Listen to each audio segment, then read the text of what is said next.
आज की डेट में जो IVF है उसके लिए बहुत सारी भ्रांतियाँ लोगों के मन में होती हैं कि IVF जो होता है या टेस्ट टू बेबी जो होता है वो बहुत महंगा खर्चीला प्रोसीजर होता है और बहुत बार सफलता नहीं भी मिलती है। बहुत निराश और हताश होकर दंपत्ति हमारे पास आते हैं, लेकिन ऐसा नहीं है कि बहुत महंगा है और हर कोई करा नहीं सकते हैं। इसके लिए हमने यहाँ पे एक और भी सुविधा रखी है, जिसे कि हम EMI या किस्तों में भुगतान की सुविधा हम मरीजों को देते हैं। जैसे किसी मरीज़ का 1 लाख या 1,20,000 का भुगतान टोटल होना है तो उसमें हम उनको पार्ट में पेमेंट करा सकते हैं। तो इससे जो middle class, lower middle class के लोग भी हैं वो भी अभी उत्साहित होकर इलाज करा रहे हैं। और बहुत बार दंपत्ति को ये लगता है कि इतनी उम्र हो गई है या पिता नहीं बन सकते हैं या माँ नहीं बन सकते हैं बहुत अधिक उम्र के कारण। तो ऐसा भी नहीं है।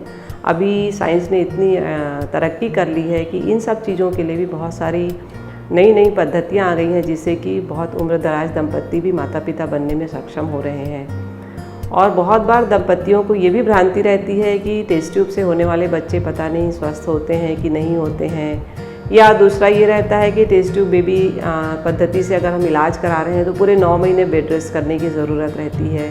ये सब ऐसा बिल्कुल भी नहीं है। टेस्ट ट्यूब से होने वाले बच्चे भी बिल्कुल नॉर्मल बच्चों की तरह स्वस्थ होते हैं।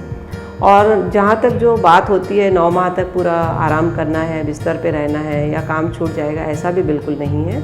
आप अपने हल्के फुल्के काम, रूटीन जो आपकी दिनचर्या है वो आप अच्छी तरह से कर सकते हैं। हाँ, बहुत कुछ हाई रिस्क केसेस रहते हैं या ट्विंस प्रेगनेंसी है तो उसमें थोड़े से आराम की ज़रूरत ज़्यादा पड़ती है।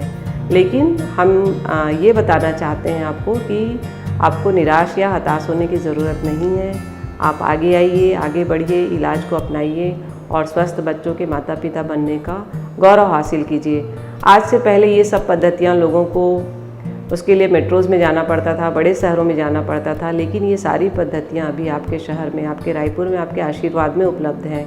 और इन सब सुविधाओं का लाभ आप एक ही छत के नीचे उठा सकते हो। बहुत बार जो दंपत्ति रहते हैं बाहर से आते हैं, उनको रुकने की, खाने की, पीने की व्यवस्था की चिंता रहती है।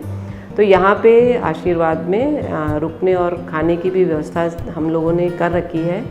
अगर महिलाएं अकेले भी रहना चाहती हैं तो जैसे विमेंस हॉस्टल होता है वैसा यहाँ पे सुविधाएं उपलब्ध हैं।